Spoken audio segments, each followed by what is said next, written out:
तुम्ही कृपादान दिले संत जनी माय बापे, आले मुखा वाटे अमृत वचने उत्तीर्णताईने नोहे जन्मी। तुका म्हणे तुम्ही उदार कृपाळ शृंगारिले बाळक व तुके, आली मुखा वाटे अमृत वचने उत्तीर्णताईने नोहे जन्मी। विठाला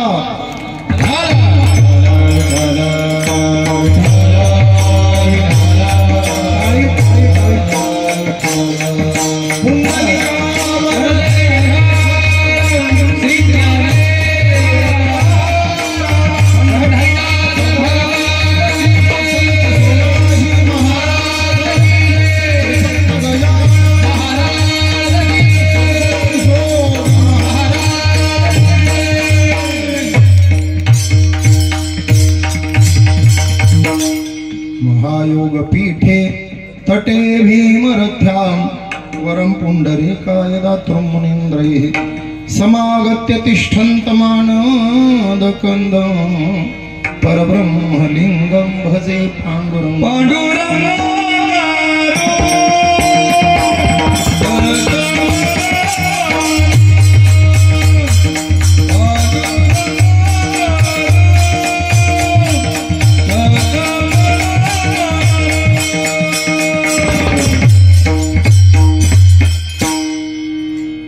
मस्तक हे पायावरी या वारकरी संतांच्या, काय माझी वाणी मानेल संतांसी रंजवू चित्तासी आपुलिया। भजे व्रजे कमंडनं समस्त पापखंडनं स्वभक्ताची तरंजनं सदैव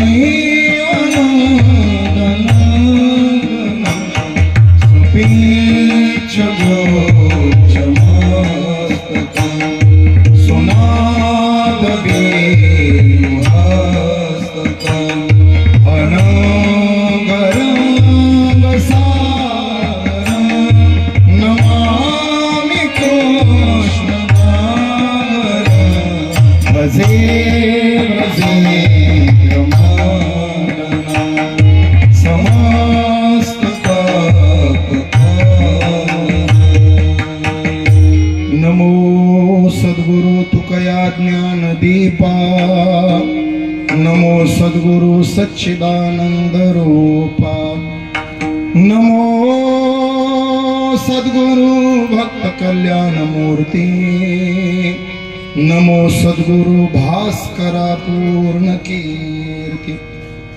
आता हृदय आपुले चौफाळून या फले, वरी बैसव पावले श्री गुरूंची। प्राप्त स्थळी प्राप्त प्रसंगी सेवेकरिता निवडलेला अभंग। विश्व वंदे महाराष्ट्र रोशन देहू निवासी वैराग्यस्य परम मूर्ती ज्ञानेश प्रिय संत श्रेष्ठ संत श्री तुकोबारा यांचा 3 चरणाचा संतांच्या दातृत्वाचं औदार्याचं चिंतन करून त्याच्यातून ऋणमुक्ती कशानेही होऊ शकणार नाही अशी कबुली देऊन संतांना मातृत्वाचा दर्जा देऊन आपल्याकडे बालकपण घेणारा तुकोबाराचा हा अभंग आहे। विठाला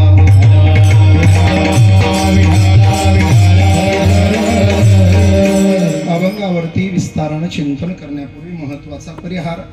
श्री विठ्ठल व श्री सोनाजी महाराज यात्रा महोत्सव पांडुरंग संस्थान तथा सोनाजी महाराज संस्थान यांच्याद्वारे 11 दिवसाचा भव्य आणि दिव्य साजरा होत असलेला सोहळा, अनेक वर्षाची परंपरा।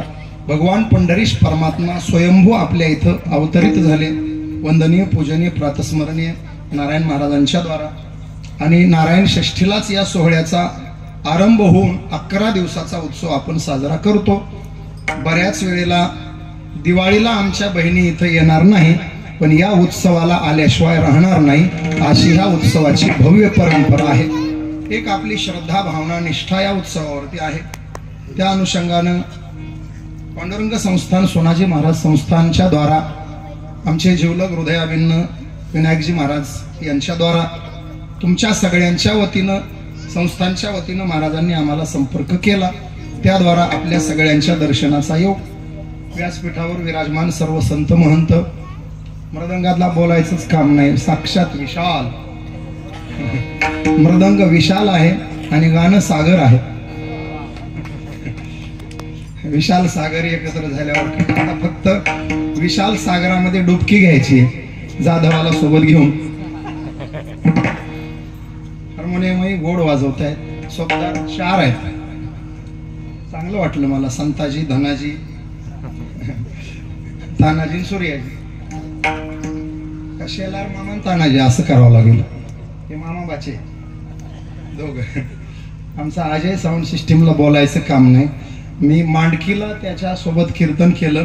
अतिशय एकदा टाळ्या त्याच्यासाठी वाजव. अतिशय सुंदर. आजचं सौजन्य ज्यांचं आहे गुलाबरावजी रामकृष्ण हुरसाळ यांच्याद्वारा ही सौजन्याने सेवा स्वीकारलेली आहे. आणि आजचं अन्नदाते मंडळ जय बजरंग मंडळ यांच्या वतीनं आज अन्नदान झालं. अन्नदाते सौजन्य आणि समस्त तरुण मंडळ, गावकरी मंडळ, माता भगिनी, अबाल वृद्ध सर्वांच्या चरणी नतमस्तक होतो. वंदनीय सोनाजी बाबा नारायण महाराजांना सादर प्रणाम करतो. भगवान पंढरीशाला साष्टांग लोटांगण घालून सेवेला आरंभ करू. विठाल. चरित्र 3 प्रकारचे असतात. एक भौतिक चरित्र, एक दैवी चरित्र आणि एक आध्यात्मिक चरित्र. भौतिक चरित्रामध्ये महापुरुषांचा इतिहास वाचायचा, दैवी चरित्रामध्ये देवाला समजून घ्यायचं आणि आध्यात्मिक चरित्रामध्ये संतांची वर्णनं गायची, ऐकायची, लिहायची, वाचायची. महापुरुषही कळले पाहिजे. छत्रपती शिवराय आपल्याला कळले पाहिजे. धर्मवीर संभाजीराजे आपल्याला कळले पाहिजे. स्वातंत्र्यवीर सावरकर आपल्याला समजले पाहिजे. सुभाष बाबू आपण एकदा तरी वाचले पाहिजे. झाशीची राणी समजून घेऊन आपल्या मुलीला त्या उंचीचं बनवण्याचा अट्टहास केला पाहिजे. महापुरुष कळल्याशिवाय आपल्याला वाटचाल करता येत नाही. महापुरुष हे आपले मार्गदर्शक दीपस्तंभ असतात. त्यांच्याकडे पाहून आपण वाटचाल करायची असते. महाराज 2 गोड वाक्य सांगतो. महापुरुषांचा भूतकाळ हा आपला वर्तमान काळ असला तरच महापुरुषांचा जो वर्तमान आहे तो आपला भविष्य होण्याची शक्यता निर्माण होते. शिवराय समजून घेतले पाहिजे. केवळ वयाच्या 16व्या वर्षी धारोष्ण रक्ताची धार रायरेश्वराच्या पिंडीवरती अर्पण करून स्वराज्याचं तोरण तोरणागडावरती बांधलं. हे राज्य व्हावे ही श्रींची इच्छा म्हणून 500 मावळ्यांना सोबत घेतलं. 500 मावळ्यांना सोबत घेऊन 32 मन सोन्याच्या सिंहासनापर्यंत महाराजांनी प्रवास केला. हे समजून घेण्यासाठी शिवराय एकदा वाचले पाहिजे. आता टीव्हीला रोज चालू आहे. 3 दिवस झालं सकाळी 7:30 ते 9:30 दिसतोय आम्ही टीव्हीला. आणखी 7 दिवस दिसणार आहे. मला वाटतं उद्याच्याच भागात माझ्याकडून एक गोड वाक्य गेलं. जगाच्या पाठीवर असे 2 रत्न झाले. एक राजा असताना सबंध जगानं त्यांना महाराज म्हटलं आणि दुसरे महाराज असताना उभ्या संत मालिकेनं त्यांना राजा म्हटलं. महाराज असताना राजा म्हटलं ते जगद्गुरु तुकोबराय आहे आणि राजा असून सुद्धा उभ्या जगानं ज्यांना महाराज म्हटलं ते छत्रपती शिवाजी महाराज. एकदा तरुण मंडळ भरपूर आहे. जीवाच्या आकांतानं माझ्या पाठीमागे घोषणा द्या. बोला छत्रपती शिवाजी महाराज की. ताकद कमी पडते. बोला हर हर जय भवानी. धन्यवाद. कळले पाहिजे शिवराय. संभाजीराजे सुद्धा आपल्याला कळले पाहिजे. वयाच्या 22व्या वर्षी महाराष्ट्राचे दुसरे छत्रपती झाले आणि वयाच्या 32व्या वर्षी जगाचा निरोप घेण्याची वेळ आली. प्राण गेला तरी 72 स्वधर्म सोडणार नाही आणि परधर्म स्वीकारणार नाही या तत्वानं शंभूराजे जगले. स्वधर्मे निधनम श्रेयः परधर्मो भयावह. देश धर्म पर मिटने वाला शेर सिवा का छावा था. महापराक्रमी परम प्रतापी एक ही शंभू राजा था. इतिहास आहे महाराजांचा. फक्त 9 वर्षाचा कार्यकाल शंभूराजांना मिळाला. 9 वर्षाच्या कारकिर्दीमध्ये 122 लढाया लढण्याचा योग त्यांच्या जीवनात आला. गिनीज बुक ऑफ वर्ल्ड रेकॉर्डने त्यांच्या कर्तृत्वाची आणि पराक्रमाची नोंद घेतली आहे. जगाच्या पाठीवर 9 वर्षाच्या कारकिर्दीमध्ये 122 पेक्षा जास्त लढाया लढून एकदाही पराभव न पत्करलेला एकमेव राजा म्हणजे धर्मवीर छत्रपती संभाजी महाराज. समजून घेतले पाहिजे शिवराय. समजून घेतले पाहिजे शंभूराजे. स्वातंत्र्यवीर सावरकर समजून घेतले पाहिजे. काळ्या पाण्याची सजा अंदमानच्या जेलमध्ये भोगत असताना काव्य पंक्ती खरडल्या कोळशानं, तर अंगावरचे कपडे काढून ते कपडे पाण्यात भिजवून त्या कोळशानं लिहिलेल्या भिंतीवरच्या कविता जेलरनी पुसायला लावल्या. कविता लिहिण्याचा मोह आवरला नाही. राष्ट्रप्रेम जागं झालं. सावरकरांनी धारदार चिपरे हातात घेतले आणि अंदमानच्या जेलच्या भिंतीवर कविता खरडल्या. खवळलेल्या सागराकडे पाहावं आणि सावरकरांनी म्हणावं, ने मजसी परत मातृभूमीला, सागरा प्राण तळमळला. ही वाचली पाहिजेत लोक. तुम मुझे खून दो मैं तुम्हें आजादी दूंगा म्हणणारे सुभाष बाबू समजून घेतले पाहिजे. पोटच्या पोराला पाठीवरती टाकून घोड्यावर मांड ठोकून मेरी झासी नाही दूंगी म्हणून 1857ला इंग्रजांबरोबर 2 हात करणारी आणि रणांगणात धारातीर्थी पडून वीर मरणाला पत्करलेली झाशीची राणी लक्ष्मीबाई जीवनात एकदा तरी वाचली पाहिजे, आपली मुलगी तशी घडवण्यासाठी. महापुरुषांची चरित्र प्रेरणा देतात. आणि मला तुम्हाला एक गोड सांगू महाराज, रणांगणात योद्धा म्हणून जो उभा राहतो, भगवान म्हणतात त्याला दोन्ही बाजूला यश. लढता लढता तो जर जिंकला तर भूमीचा राजा होणार आहे, आणि लढता लढता तो जर धारातीर्थी पडला तर तो स्वर्ग वैकुंठाचा मानकरी होणार. हतोवा प्राप्सेसी स्वर्ग जितवावा भोक्षसे महिम. जितवावा महिम भोक्षसे हतोवा प्राप्सेसी स्वर्ग. अगदी या श्लोकाचा अनुवाद जगद्गुरूंनी फार गोड केला. दोन्ही बाजूला शुराला लाभच लाभ आहे. मरता मुक्त झाला मानपा,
दोही पक्षी भल. आणि तुम्हाला सांगू का, हत्यार शुराच्याच हातात शोभून दिसतात.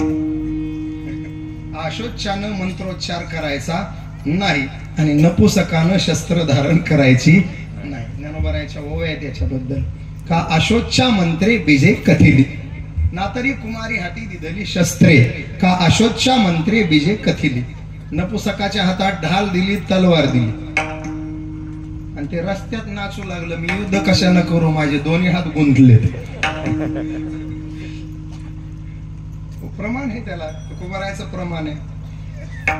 म्हणे मी झुंजार कैसा झुंजू, ढाल तलवारे गुंतले हे कर, म्हणे मी झुंजार कैसा झुंजू. एक हात ढालीत गुंतला म्हणे, एक हात तलवारीत गुंतला, मी आता युद्ध कशानं करू. काहीच करू नको, घरी जाऊन झोप. ढाल उशाला घे आणि तलवार पायाखाली घे. तुझ्याच्यानं युद्ध करणं होत नाही. युद्ध करायला शूर लागतो, योद्धा लागतो. तुकोबारायचे पायकीचे अभंग वाचा महाराज, रक्त सळसळून उठल्याशिवाय राहणार नाही. विठाला देशाच्या सीमेवर लढणारा जवान पहा. कुठल्याही जवानाला विचारा तुझ्या भावना काय, 2च भावना बोलून दाखवतो महाराज. माझ्या तालुक्यात जेवढे जवान आहेत आज नोकरीला विद्यमान, जेवढे जवान सीमेवर काम करतात, त्या सगळ्यांचा संपर्क आहे माझ्याकडं. दिवाळीचा नुकताच फराळ आम्ही 70 जवानांना सोबत घेऊन केला. माझी दरवर्षी सवय आहे, दिवाळीला जेवढे सुट्टीवर येतात तेवढ्यांना मी घरी बोलवतो. एकत्र बसून आम्ही फराळ करतो, गप्पा टाक. एक दिवस मी त्यांच्यासाठी काढतो. आता माझ्याकडे ते आले होते आमच्या संस्थांवर, आम्ही गप्पा टप्पा केल्या, त्या सगळ्यांना बोललो. तुमच्यापैकी सीमेवर किती जण आहे? 70 जणातले 23 जण सीमेवर आहेत. मग त्या 23 जणाला मी समोर घेतलं आणि विचारलं, बाबा तुम्ही सीमेवर उभे असताना तुमच्या मनात काय भावना असतात? त्यातला एक जण पुढे आला आणि त्याने सांगितलं, महाराज ते आम्ही 23च नाही, जेवढे जवान म्हणून आम्ही देशाच्या सीमेवर काम करतो त्या सगळ्या जवानांच्या अंतःकरणात दोनच विचार असतात, जगायचं तर तिरंगा फडकवण्यासाठी आणि मरायचं ते तिरंग्यात गुंडाळून गावाकडे तिरंगा फडकवण्यासाठी जिवंत राहायचंय आणि तिरंग्यात गुंडाळून गावाकडे जाण्यासाठी मरायचंय. जिवंत आहे तोपर्यंत तिरंगा फडकलाच पाहिजे आणि मेलो तर तिरंग्यात गुंडाळून गावाकडे गेलो पाहिजे. गोड वाक्य सांगू महाराज. एक वेळ मंदिर दिसल्यावर आपण हात नाही जोडले तरी चालतील, देशाचा जवान समोरून आल्यावर त्याला सॅल्यूट करायला विसरू नका. आज तो तिथे उभा आहे म्हणून आम्ही कीर्तनात बसलोय, तो तिथं थंडीत रात्र जागून काढतोय म्हणून आम्ही सुखाची झोप घेतोय, तो बायका लेकरांना सोडून सीमा लढवतोय म्हणून आम्ही बायका पोरांमध्ये राहून सुखाचा संसार करतोय, तो मायबापाला सोडून तिथे गेलाय म्हणून आम्ही मायबापाची सेवा करू शकतोय, तो तिथे आहे म्हणून आम्ही इथं सुरक्षित आहोत. तुम्हाला सांगू, 2 वेळच्या जेवणाचा एक तरी घास नरड्यापर्यंत जाण्यापूर्वी अडकला पाहिजे त्यांच्या आठवणी. सैनिक हो तुमच्यासाठी भारतीयाचा घास अडकतो ओठी. विठाला जीवनात महापुरुष जसं समजणं आवश्यक आहे तसा देवही समजला पाहिजे. आपल्याकडे देवाचे अनंत अवतार आहे. अवताराच्या राशी तो हा उभा विटेवरी, शंख चक्र गदा साहित्य करी, शंख चक्र गदा साहित्य करी,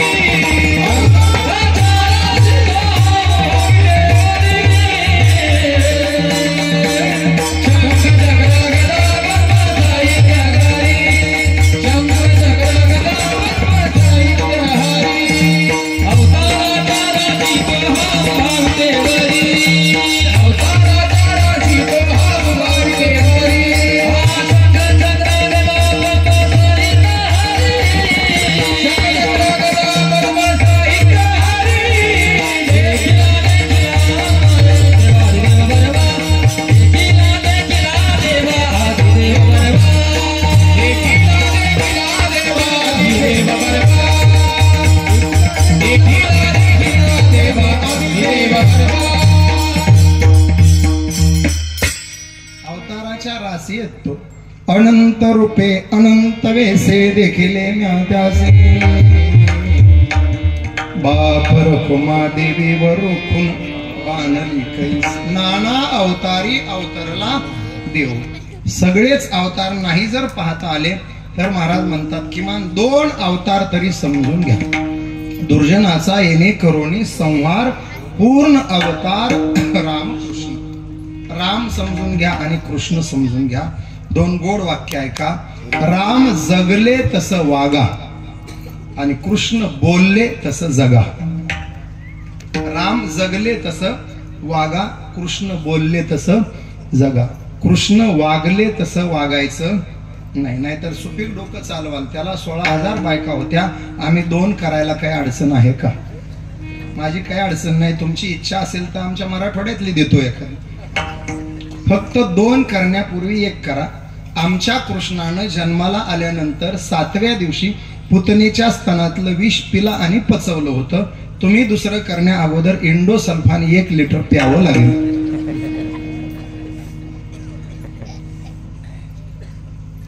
यांच्या वतीनं बोलू का? महिला मंडळ मालक जर म्हणाला ना दुसरी करू का, कृष्णानं 16,000 केल्या होत्या, तुम्ही फक्त म्हणायचं, काय अडचण नाही, तुम्ही कृष्णासारखं वागा, मी द्रौपदी होऊ का सांगा म्हणा. पुन्हा जिंदगीत दुसरीचं नाव काढलं तर मला सांगा. महाभारत आणि कृष्ण चरित्र आचरणीय नाही, उच्चारणीय आहे. पवित्र होईन चरित्र उच्चारे, गायीन ते लीला चरित्र ओवाडे. राम कथा ऐकायची आहे आणि तसं जगण्याचा अट्टाहास जीवनात करायचा आहे. विठाला समर्पण म्हणजे राम आहे. रामासारखा राजा नाही, रामासारखा बंधू नाही, रामासारखा मित्र नाही, रामासारखा स्वामी नाही, रामासारखा सेवक नाही, रामासारखा पिता नाही, रामासारखा पुत्र नाही, रामासारखा पती नाही. शेवटचं सांगू, रामासारखा वैरी मिळायला सुद्धा नशीब लागतं. वैरी असावा तर रामासारखा. रावणाचा आणि मंदोदरीचा संवाद आहे, कल्पना विलास आहे. रामायणात शोधत बसाल सापडणार नाही. ते त्या रामायणातलं नाही, तुका रामायणातलं आहे. एकदा मंदोदरी रावणाला म्हणाली, का हो खरंच सीता सुंदर आहे का? रावण म्हणला, वेडी, ती सुंदर नसती तर मी पळून आणली असते का? मग मंदोदरी म्हणली, मग ती सुंदर आहे, मी सुंदर नाही का? रावण म्हणला, वेडी, तू सुंदर नसती तर मी लग्न केलं असतं का? ती सुंदर आहे म्हणून पळून आणली, तू सुंदर आहे म्हणून लग्न केलंय. मग आम्ही दोघी सुंदर आहे. रावण म्हणला, दोघी सुंदर आहे. मग मंदोदरी म्हणली, सीता सुंदर म्हणून तुम्ही पळून आणली. समजा माझ्या सौंदर्याची चर्चा रामाजवळ झाली आणि रामानं जर मला पळवून नेलं तर? रावण हसला, म्हणला, वेडी, दुसऱ्याच्या बायका पळवून न्यायला तो काय रावण आहे का? रावणाचा रामावर विश्वास आहे. दुसऱ्याची बायको रावण पळवतो. राम एक पत्नी व्रतानं राहणार आहे, दुसऱ्याच्या पत्नीकडे तो वाईट नजरेनं पाहणार नाही. एका वैऱ्याचा दुसऱ्या वैऱ्यावर असलेला विश्वास आहे. विठाला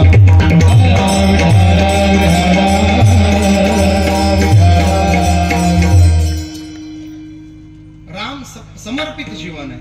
बघा तुम्ही रामायण वाचा, राम लक्ष्मण सीता वनवासात एकमेकाप्रती किती समर्पण आहे. पहा, वनवासात राम लक्ष्मण सीता असताना लक्ष्मण फळमुळ आणायला गेले. दुपारची वेळ आहे. एका वृक्षाच्या शीतल छायेमध्ये राम सीता बसले. सीता बुंद्याला पाठ लावून बसलीये. रामानं सीतेच्या पायावर डोकं ठेवलंय. पडल्या पडल्यावर पाहिलं मांडीवर डोकं ठेवून. रामाच्या लक्षात आलं, झाड वाळून गेलंय, फांद्या सुकून गेल्यात, पण सावली मात्र सुंदर पडली. निरीक्षणांती प्रभूला कळलं, सावली झाडाची नसून सावली वेलीची आहे. वेली झाडावर पसरली त्यामुळे सावली आहे. रामानं लगेच एक कल्पना मांडली, सीतेवर पहा, झाड वाळून गेलंय, फांद्या सुकल्यात, सावली सुंदर पडली. सावली झाडाची नाही बरं, सावली वेलीची. किती नशीबवान आहे ते झाड ज्याला वेलीचा सहवास मिळतो. रामानं झाडाची उपमा दिली स्वतःला आणि वेलीची उपमा दिली सीतेला. आता त्या सीता आहेत महाराज. सीतेनं बरोबर हेरलं. सीता म्हटल्या, प्रभू वाक्य चुकलं तुमचं. नशीबवान झाड नाहीये, नशीबवान वेली आहे जिला अशा मजबूत झाडाचा आधार मिळालाय. सीतेनं वेली ठरवलं स्वतःला, झाड ठरवलं रामाला. राम म्हणतात, मी नशीबवान आहे, तुझी संगती मिळते. आणि सीता म्हणते, मी नशीबवान आहे, तुमचा आधार मिळतो. एवढ्यात लक्ष्मण जे आले, घ्या पाणी. प्रभू म्हटले, पाणी नंतर, आधी आमचं भांडण सोड. माझं म्हणणं आहे नशीबवान झाड. सीता म्हणल्या, भाऊजी नीट विचार करून सांगा. माझं म्हणणं आहे नशीबवान वेली. हे नवरा बायकोचं भांडण. खरं सांगू का, शहाण्या माणसाने नवरा बायकोच्या भांडणात पडायचं नाही. बरं, रामायण थोडं बाजूला ठेवा. मी पुरुष मंडळीला विचारतो, आपल्याकडे जर नवरा बायकोचं भांडण लागलं, विजय कोणाचा होईल? बरं, ज्यांना ज्यांना वाटतं नवऱ्याचा त्यांनी हात वर करा. जरा कॅमेरा फिरवा बरं, बघा हात किती वर जाईल. तुम्ही टेन्शन घेऊ नका आणि बघू सुद्धा नका. मी गॅरंटी देतो, एकही हात वर होणार नाही. तुम्ही फक्त हात वर करा. ज्याचा हात वर झाला त्याचा 3 दिवस चहा गेला. कीर्तनानंतर घरी भांडण नाही आलं तर मला विचार. त्यांनी आवाज काढू देतील त्या बायका कसल्या? तुमचाच नाही, त्यांनी आमचा पण बंद केलाय. आम्ही घरी जर काय बोलायला गेलं तर बायकोचं एकच असतं, मला कीर्तन सांगायचं नाही. यांचं सांगू झालंय? झालंय का होणार आहे? मग झाल्यावर कळलं. वाजवणाऱ्याची बायको म्हणते, जास्ती थापा हाणायच्या नाही. गाणारांची सांगू. गाणाराची म्हणते, तुमच्या सगळ्या चाली मला माहिती आहेत. त्या चालीनं तर वाट लावली. पेटीवादकाची म्हणती, वळवळ करायचं नाही.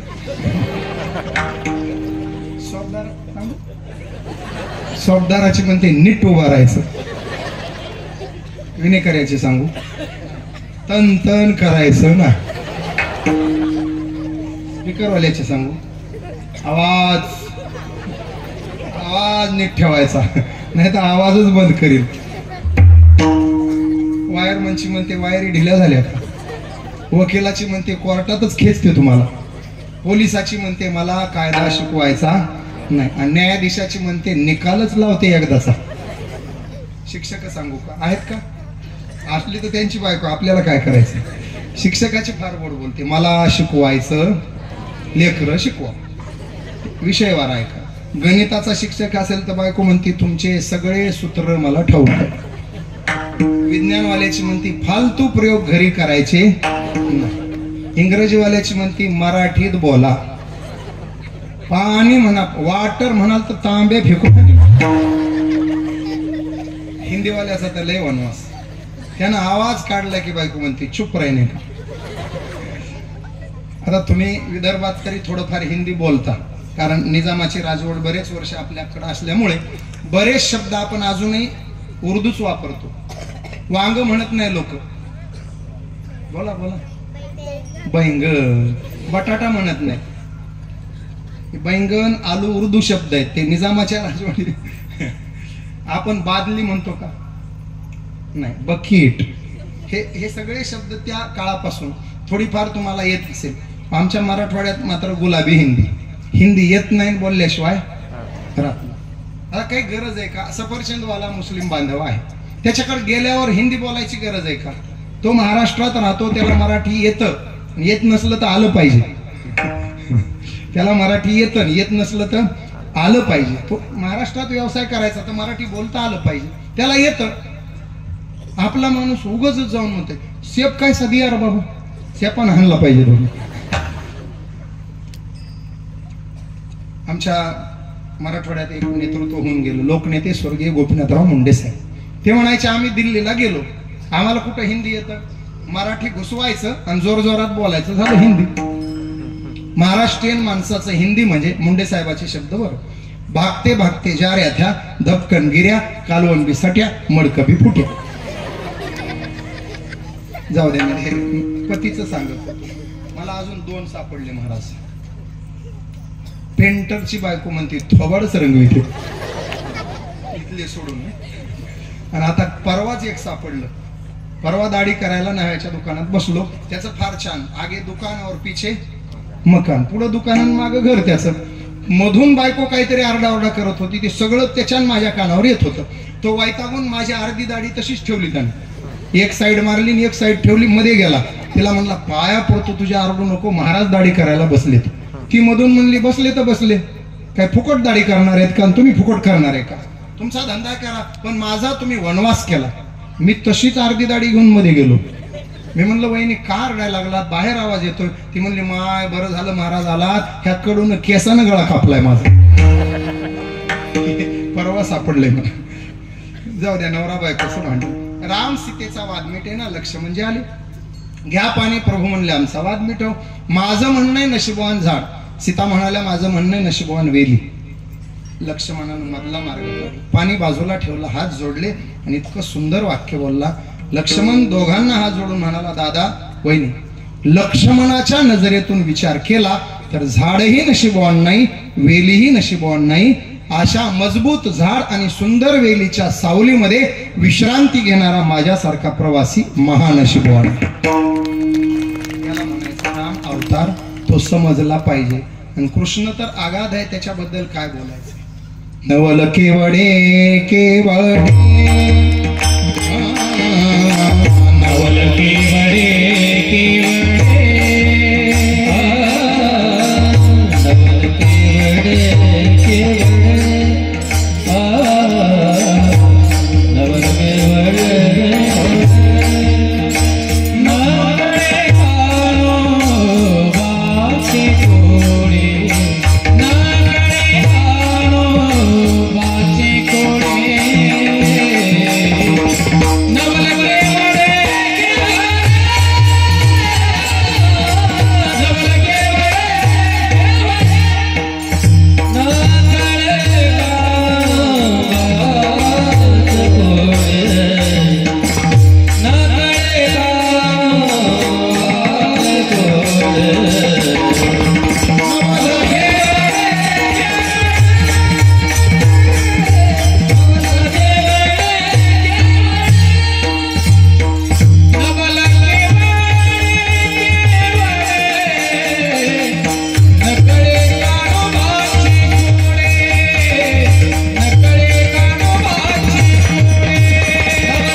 वाचे पुढे न कळे नवल केवढे. त्यांच्या चरित्रात नाही, त्यांच्या बोलण्याचा विचार करा. 700 श्लोक गीता आपल्याला जगावं कसं हे शिकवण्यासाठी अर्जुनाला सांगितली. अर्जुन म्हणजे दुसरा तिसरा कोणी नाही, माझ्या समोर बसलेले सगळे अर्जुनच आहे. फक्त आपलं दुर्दैव आहे, आपल्याला कृष्ण भेटला. तुमच्या नशिबाला आमच्यासारखे कृष्ण जीवनात यावा. जगण्याची रीत तुम्हाला गीतेतून समजेल. कर्माची रीत, अर्जुन कर्माचा त्याग करू पाहत होता, देवानं त्याला कर्माची रीत शिकवली. कर्म त्याग नाही, कर्म रीत कळली पाहिजे. सोप्यातून सोपं सांगतो, बघू ज्ञानोबरायाचे शब्द आहेत. संग जो प्रकृतीचा तव त्यागुण घडे कर्माचा, ऐसियाही करू म्हणती तयाचा आग्रहोची ओरे. हे लहान लेकर मला पटकन उत्तर द्या, छोटी छोटी मुलं. कर्म सांगतो मी, बघा प्रत्येक कर्माची रीत कशी बदलते. हे तुम्हाला केळी दिली, केळ खायला दिलं, कसं खाणार? हा पोरी हुशार आहेत बघा. कसं खाणार? सोलून खाणार. मग बाहेरचं खायचं ना आतलं टाकून द्यायचं, बरोबर नाही? हा लय हुशार आहेत लेकर. आतलं खायचं बाहेरचं टाकायचं, बरोबर ना रे? आतलं खायचं बाहेरचं टाकायचं, मान्य आहे ना? आतलं खायचं बाहेरचं टाकायचं. आता मी तुम्हाला खारीक दिली, आतलंच खाणार ना? हे आहे का? आता असं काय शिल्लाबाडी करायची नाही. तुम्ही आता काय म्हणले? आतलं खाणार बाहेरचं टाकणार. मग खारीक दिल्यावर तसंच करणार? आता बाहेरचं खाणार, आतलं टाकणार.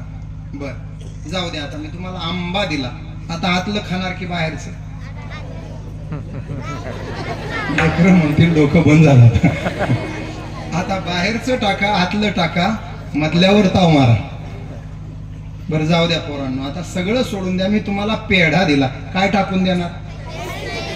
आता टाकून द्यायचा होय, तोंडात टाका म्हणावं. 4 पदार्थ सांगितले. 4 पदार्थ खाण्याची जर रीत वेगळी असेल तर सगळ्याच्या वाट्याला एकच कर्म कसं येईल? प्रत्येकाच्या कर्माची रीत भिन्न असली पाहिजे. विठाला स्वे स्वे कर्मण्य भिरत संसिद्धिं लभते नरः. क्षत्रियानं क्षात्र कर्म करावं, ब्राह्मणानं द्विज कर्म करावं, वैश्यानं व्यापार कर्म करावं आणि शूद्रादी लोकांनी सेवेचं काम करावं. चातुर्वर्ण्य व्यवस्था ईश्वरानं ही काय भेद म्हणून निर्माण केली नाही. तुमच्या कामानुसार आपल्या आपल्या वाट्याला आलेली कामं करावी. पोरी हुशारच आहेत बघा. अजून एक सांगा, मांजराला इंग्रजीत काय म्हणतात? शाबास, व्हेरी गुड. आता सांगा बोक्याला. शाळेत गेल्यावर गुरुजीला विचारा, गुरुजींनी सांगितलं तर माझ्याकडून बक्षीस घेऊन जा. आता बोलू नका, तुम्ही बोललात म्हणून सांगितलं तुम्हाला. इंग्रजी सारखी फडतूस भाषा नाही, त्याला काना नाही, मात्रा नाही, वेलांटी नाही, ओकार नाही. मराठी कशी सजलेली आहे महाराज. रस्व, दीर्घ, आकार, ओकार, काना, मात्रा, वेलांटी, एक मात्रा, दोन मात्रा, काना मात्रा, किती किती महाराज. स्वल्पविराम, पूर्णविराम, उद्गारवाचक चिन्ह, प्रश्नार्थक चिन्ह. शब्द वाक्य तेच असतं पण अर्थ भयानक बदलतो. मराठी आहे, मला मराठी आवडते महाराज. माझं MA पण मराठीत झालं. इंग्रजीत पहिल्यापासून आपण बाउंड्रीवरच आहे. 35, 36, 35. मला एकदा 44 पडले. मलाच आश्चर्य वाटलं, 44 वर गेलो कसा. माझं इंग्रजी पहिल्यापासून कच्चं आहे आणि मला आवडतच नाही महाराज. मला पटवून देतो तुम्हाला, लेकर सांगा. इंग्रजीमध्ये तुला काय म्हणतात रे? तू. शाबास, यू. हा, हे वरचे लेकर हुशार आहे. यू म्हणतात. आता सांगा तुम्हीला काय म्हणतात? काय दुसरा शब्दच नाही. तुला पण यू आणि तुम्हीला पण. आपल्याकडे कसं आहे, लहान मुलांना आपण तू म्हणतो आणि मोठ्या माणसांना तुम्ही म्हणतो. तिकडं तसं नाही. लहान मुलाला यू आणि मोठ्याला यू. यू कुत्रेच आहेत ते. खूप आहे महाराज. 100 शब्द काढलेत. आता वेळ नाही मला, पुढचं चिंतन करायचंय. पण एक गोड सांगून जातो. हे लेकर सांगा, छोटे छोटे मुलं. ए फॉर हुशार. बी फॉर वा. बी फॉर बॉल नाही, बी फॉर बडा ऍपल. सी फॉर छोटा ऍपल. Z for zebra. बघा आता, ए फॉर ऍपल म्हणजे सफरचंदापासून सुरू झाली आणि झेड फॉर झेब्रा म्हणजे जनावरापर्यंत घेऊन गेली. सफरचंदापासून सुरू होते आणि माणसाला जनावरापर्यंत नेते, तिला इंग्रजी म्हणतात. आणि अज्ञानापासून सुरू होते आणि ज्ञानेश्वरापर्यंत घेऊन जाते, तिला माय मराठी म्हणतात. छातीला हात लावलाय, माझा मराठाची बोलू कौतुके, ये मराठीची नगरी. आणि नुकतंच महाराष्ट्र शासनानं आचारसंहितेच्या पूर्वी मराठी भाषेला अभिजात भाषेचा दर्जा दिला. आमच्या वतीनं महाराष्ट्र शासनाचं मनापासून अभिनंदन आणि हार्दिक आभार. स्वाभिमान आहे आम्हाला आमच्या मराठीचा. आज जागतिक आणि आता प्रस्ताव आलाय महाराज, मोदीजींनी प्रस्ताव असा ठेवलाय सुद्धा, मेडिकलचं शिक्षण, वैद्यकीय शिक्षण मराठीतून व्हावं, अभियांत्रिकी शिक्षण मराठीतून व्हावं आणि कायद्याचं शिक्षण सुद्धा मराठीतून करता येईल का याच्यावर विचार सुरू आहे.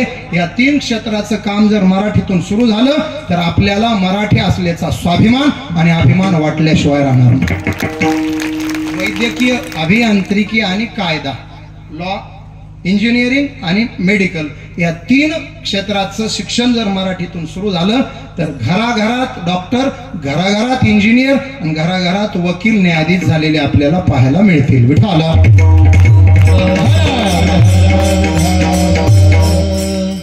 जाऊ द्या, मी अवतार सांगत होतो. देवाचे अवतार झाले, महापुरुषांचं चरित्र झालं, आता तिसरं संतांचं चरित्र.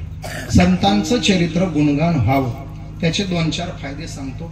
प्रसिद्ध फायदा आमच्या महाराजांनी एका अभंगात सांगूनच ठेवला. पुण्यावात व्हावे,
सज्जनांची नावे घेता पुण्यवंत व्हावे. माऊलींनी आणखी एक गोड फायदा सांगितला संत चरित्र वर्णनाचा. मी पुरुष मंडळी, महिला मंडळ सगळ्यांना विचारतो, आपण दररोज आरशात पाहतो ना? का पाहतो? आरशाला बरं वाटावं म्हणून पाहतो ना? नाही, आपल्या चेहऱ्याला काळं लागलेलं असावं, बाहेर गेल्यावर ते बघून लोकांनी हसावं, नंतर आपण पुसावं, हे काही बरं नाही. म्हणून आरशात पाहून आपला चेहरा तपासतो आपण. दर्पणी पाहुणी मना रंजवितो. बस, संत म्हणजे आपल्या जीवनाचा आरसा आहे. मानवी जीवनाला एखादा विकाराचा काळा डाग तर लागला नाही ना, हे तपासण्यासाठी संत रूपी आरशामध्ये पाहायचं आणि आपल्या जीवनाला स्वच्छ करायचं. हरपल्या आपण आपे पावे ते संता ते पाहता गिवसावे, म्हणून ऐकावे वाणावे ते. आपलं स्वतःचं स्वरूप शोधण्यासाठी संतांकडे जायचं असतं. आहे मी हा कोण करावा विचार, म्हणे ज्ञानेश्वर निवृत्तीचा. आपण असलेल्याला विसरलेली आणि नसलेल्याला धरलेली लोक आहोत. जे आहे त्याला विसरलोय आणि जे नाही त्याला धरलं. मी पटवून देतो, आपण स्वतःला विसरलोय, भ्रमात आहे आपण. आणखी सोप्या पद्धतीने पटवून देतो. दादा तुम्ही कोण आहे?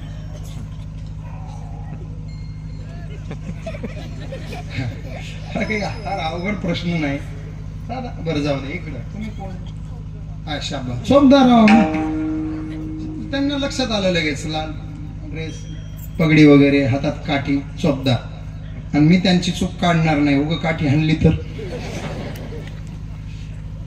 त्यांनी पोशाख घातला म्हणून चोपदार, यांनी म्हणतील मी हार्मोनियम, ते तिघ म्हणतील आम्ही कॅमेरामन, महाराज म्हणतील मी मृदंग वादक, बाबा म्हणतील मी विनेकरी. ह्या झाल्या आपण करतो त्या कामामुळे मिळालेल्या पदव्या. कोणी म्हणाल मी डॉक्टर आहे, इंजिनियर आहे, प्राध्यापक आहे, वकील आहे, मिळवलेल्या डिग्र्या. कोणी म्हणाल मी व्यापारी आहे, दुकानदार आहे, कोणी म्हणाल मी शेतकरी आहे. शेतकरी म्हणजे फार्मर. फार्मरची एक नवीन व्याख्या सापडली मला. फार करतो शेवटी मरतो, त्याला फार मर म्हणायचं. फार करतो शेवटी मरतो, फार मर. जाऊ दे, हे सगळं आपण करतो त्या गोष्टी झाल्या. अजूनही मीचा शोध नाही लागला. बघा, तुम्ही मला विचारलं महाराज आमचं जाऊ द्या, तुम्ही सांगा कोण आहे. मी माझ्या या शरीराचं नाव सांगेल, तुकाराम. पण प्रश्न हा आहे, मी जन्मलो तेव्हा तुकाराम आहे का? उपजलिया बाळकासी नाव नाही तयापासी. आई वडिलांनी तुकाराम ठेवलं म्हणून मी त्या नावानं परिचित झालो.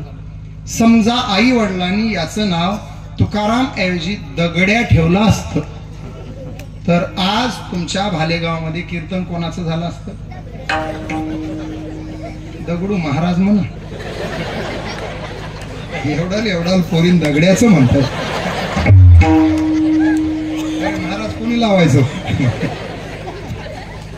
दगडू महाराज म्हणावं. याचं नाव जर धोंड्या असतं तर खबरदार बोलाल तर. आता याचं नाव धोंड्या असतं तर धोंडीबा म्हणा, धोंडीराम महाराज म्हणा. धोंड्या कसं? याचं नाव गोट्या असतं तर गोटू राम महाराज म्हणा. हे देहाची नाव आहे ती. मग ह्याच्या अगोदर मी कोण आहे आणि याच्या नंतर मी कोण असणार आहे? देहाचं नाव तुकाराम आहे, पण आतला मी कोण आहे याचा शोध लागला पाहिजे. विठाला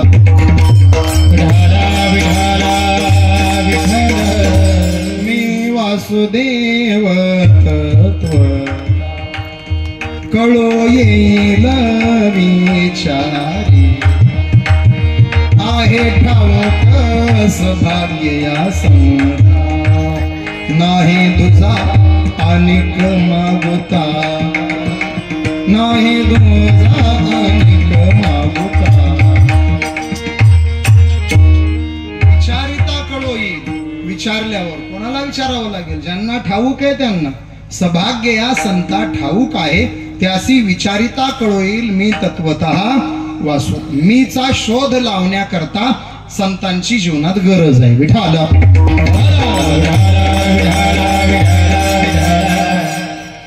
अगाध चरित्र आहे, ज्ञानोबा आहे. मी आता 10 दिवस सांगतो. शूटिंग होऊन गेलंय, टेलिकास्ट सुरू आहे.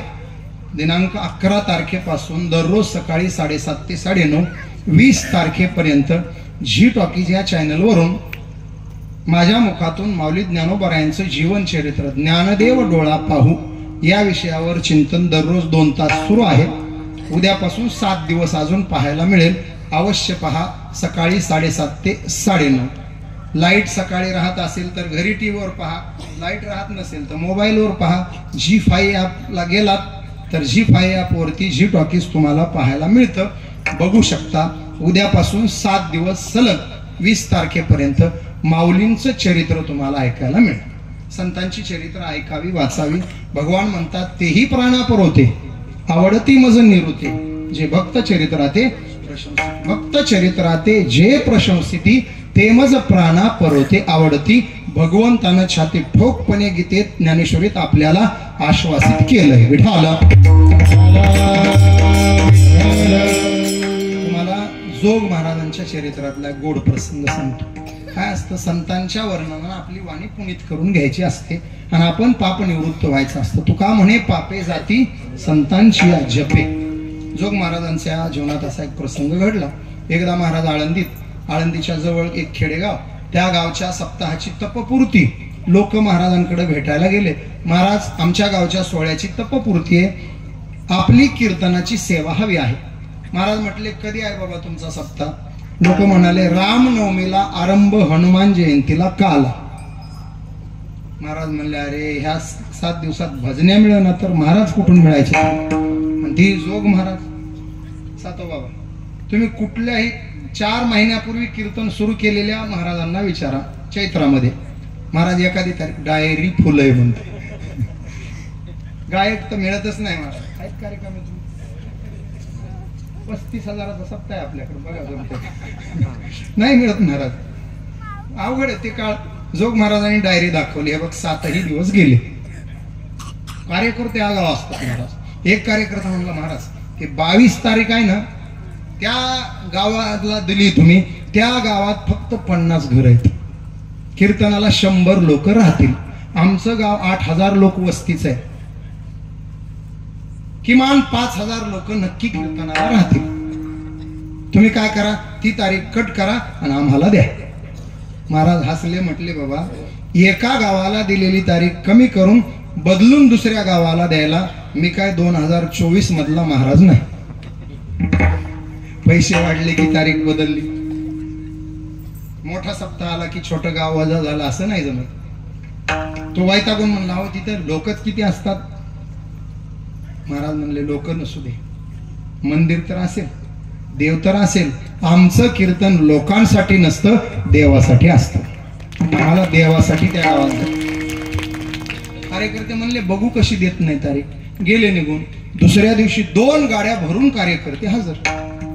महाराज म्हणले, आले रे बापरे. ते कार्यकर्ते म्हणले, महाराज तारीख. महाराज म्हणले, काल सांगितलं ना तुम्हाला नाही म्हणून. कार्यकर्ते म्हणले, ते नाहीच नंतर बोला, आधी पत्र वाचा. महाराज पत्र दिलं. पत्र सामान्य माणसाचं नव्हतं, लोकमान्य बाळ गंगाधर टिळकांचं. त्यांच्या लेटर पॅडवर त्यांच्या हस्ताक्षरामध्ये खाली स्वाक्षरी सह असलेलं पत्र होतं. पत्राचा मजकूर होता, सद्गुरु जोग महाराजांचे चरणासी बाळ गंगाधर टिळकांचा सादर प्रणाम. पत्रास कारण, पत्र घेऊन आलेली मंडळी माझ्या जिव्हाळ्याची प्रेमातली नित्य संपर्कातली आहे. त्यांच्या गावच्या सप्ताहाची तपपूर्ती आहे. आपण एक कीर्तन सेवा देऊन गावकऱ्यांसह मला उपकृत करावे. कळावे आपले बाळ गंगाधर टिळक स्वाक्षरी. जोग महाराजांनी पत्राची घडी केली, खिशात ठेवली. कार्यकर्ते तर आता जोमातच ना महाराज. कार्यकर्ते जोमात, महाराज कोमात नाही. पण कार्यकर्ते जोमात. मिशावर हात फिरवला कार्यकर्त्याने, भाया माग सारल्या. महाराजांना म्हटला, मग महाराज आता कसं. महाराज हसले आणि सांगितलं, काल जसं आजही तसं, बदल होणे. अहो पण पत्र वाचलंय, टिळकांचं आहे, ते माझे मित्र आहेत, पुण्यात आम्ही समोरासमोर राहतो. भेटी अंतिमी त्यांची क्षमा मागेन, पण तुम्हाला छोट्या गावची तारीख बदलून देणार नाही. मी तत्वात तडजोड करत नाही. वैतागून कार्यकर्ता म्हटला, मग आम्ही टिळकांना जाऊन काय सांगायचं. रुबाबात जोग महाराज गरजले, जा टिळकांना जाऊन सांगा, परमार्थाच्या बाबतीत हा विष्णुपंत जोग फक्त देव मान्यांचं ऐकतो, लोक मान्यांचं ऐकत नाही. वाचली पाहिजे तशी चरित्र. बातमी गावातून पसरली, सगळ्या पुणे जिल्ह्यात. एक सावकार होता श्रीमंत, तो म्हणला, तुम्हाला सप्ताहात तारीख नाही ना मिळाली, माझ्या पोराच्या वाढदिवसाला महाराजाला उभा करतो का नाही बघा. जरा घमंड होती पैशाची. गेला आळंदीत. जोग महाराजांना म्हटला, कीर्तन सेवा हवी आहे. महाराज म्हणले, कधी आहे. तो म्हणला, पुढच्या महिन्यात 5 तारीख. महाराज म्हणले, वा वा वा, योगायोगानं रिकामी आहे तारीख. काय निमित्ताने कार्यक्रम आहे. माझ्या मुलाचा वाढदिवस आहे म्हटला तो. महाराज म्हणले, बर केवढा आहे तुझा मुलगा. तो म्हणाला 4 वर्षाचा. महाराज म्हणाले, बाबा तारीख रिकामी आहे, पण मी वाढदिवसाचं कीर्तन करणार नाही. तुझा मुलगा 10-12 वर्षाचा होऊ दे, त्यानं हरिपाठ पाठ करू दे, 5-50 अभंग पाठ करू दे, किमान हरिपाठात मृदंग वाजवण्याचं मृदंग ज्ञान मिळू दे, वारकरी पंथाची दीक्षा घेऊन त्यानं काम करू दे, मग नक्की कीर्तन करतो. आताच कीर्तन करणार नाही. आज मी कीर्तन करायचं, उद्या तो दरोडेखोर झाला तर. तो म्हटला, महाराज ते उद्याचं उद्या, आज सांगा. कीर्तनाला हो म्हणा, 1 लाख रुपये देतो. 1915चे लाख, 2024चे नाही. महाराज म्हणले, नाही बाबा. महाराज 1.5 तास कीर्तन करा, लाख घेऊन जा. नाही रे बाबा, 1च तास कीर्तन करा, लाख रुपये घेऊन जा. आत्ता लाख रुपये देतो, फक्त 5 तारखेला 1 तास. महाराज म्हणले नाही म्हणजे ना. तो शेवटी वैतागून उठला आणि म्हटला महाराज तुम्ही ध्यानात ठेवाल 1 तासाच्या कीर्तनाचे 1,00,000 देणारा पठ्ठ्या भेटला होता. महाराज उठून उभे राहिले आणि त्याला सांगितले तू सुद्धा ध्यानात ठेवशील त्याच 1,00,000ला लाथ मारणारा दुसरा पठ्ठ्या भेटला होता. 1,00,000 देणारा पठ्ठ्या तू आहे, त्या 1,00,000ला लाथ मारणारा दुसरा पठ्ठ्या मी आहे. विठाला गेले आशा पाश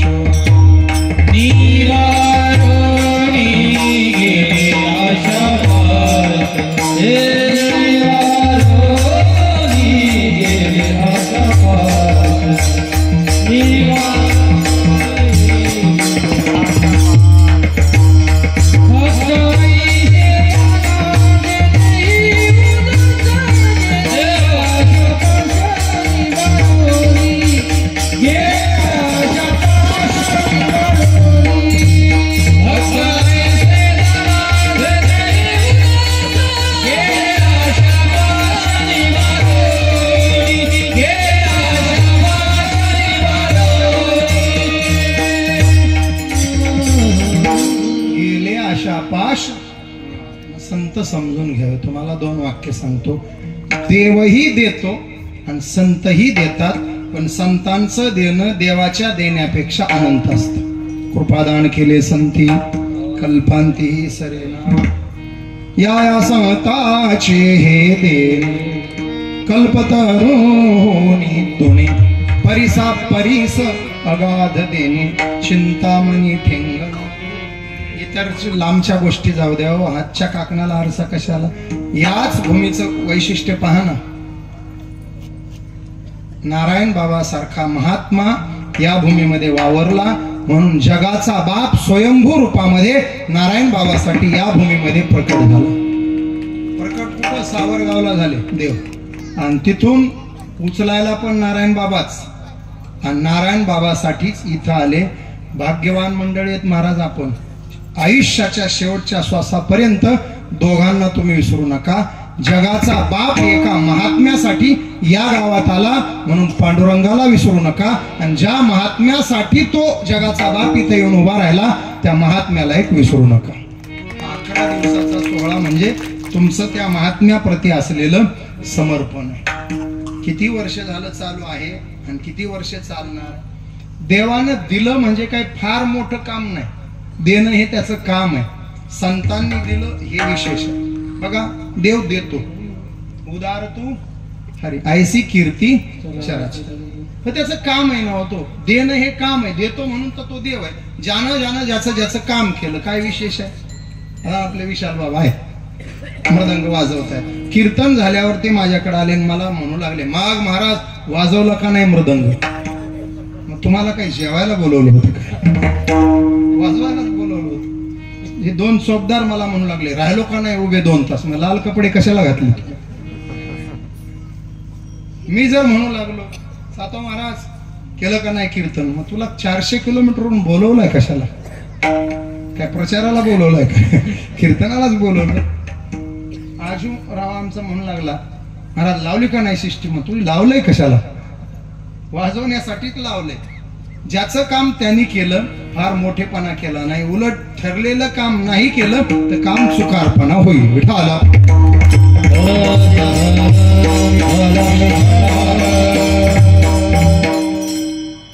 देवाचं काम आहे देणं. पोषितो जगासी सकळ जीवाचा करीतो. तो का म्हणे ज्याचे नाव विश्वंभर, विश्वाचं भरण करतो. मुंगी ते हत्ती, रंक ते राजा आणि जीव ते ब्रह्मदेव. या सृष्टीतल्या कुठल्याही जीवाला उपाशी न राहू देणं ही त्याची जबाबदारी आहे, आणि तो ती यथार्थ पार पाडतो. काय गोड प्रमाण आलं तो करायचं महाराज. दगड रस्त्याला आपण गिट्टीच म्हणतात काय, चिपरे गिट्टी. ते खदानी मधून मोठा दगड आणतात. खदान कळते ना काय म्हणतात.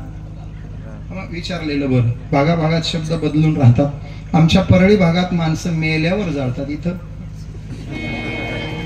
जिथे जाळू नका. आमच्याकडे जिवंत माणसं श्वास घेतात, इकडं मेल्यावर. चांगली गोष्ट आहे, असंच कर. त्या खदानी मधला काळा पाषाण असा त्या मोठ्या साऊंड बॉक्स एवढा आणला, रस्त्याला टाकला. त्या रस्त्याच्या दगड फोडणाऱ्यांना काम दिल्या गेलं. मग त्यांना ती कला फार असते, 2 हातोड्यात ते 2 तुकडे करतात. त्या मोठ्या साऊंड बॉक्स एवढा दगड त्याचे 2 तुकडे झाले. 2 तुकडे झाल्यानंतर एक तुकडा उभा पडला. त्या उभ्या तुकड्यामध्ये वाटी एवढा खड्डा, त्या वाटी एवढ्या खड्ड्यात अर्धा वाटी पाणी, आणि त्या अर्धा वाटी पाण्यामध्ये जिवंत बेडूक. अखंड पाषाणामध्ये वाटी एवढ्या खड्ड्यात अर्धा वाटी पाणी ठेवून त्या बेडकाला अन्न पुरवठा करायला कोण गेलं सांगावं? ही आमच्या परमात्म्याची लीला आहे. पाषाणाचे पोटी बैसला,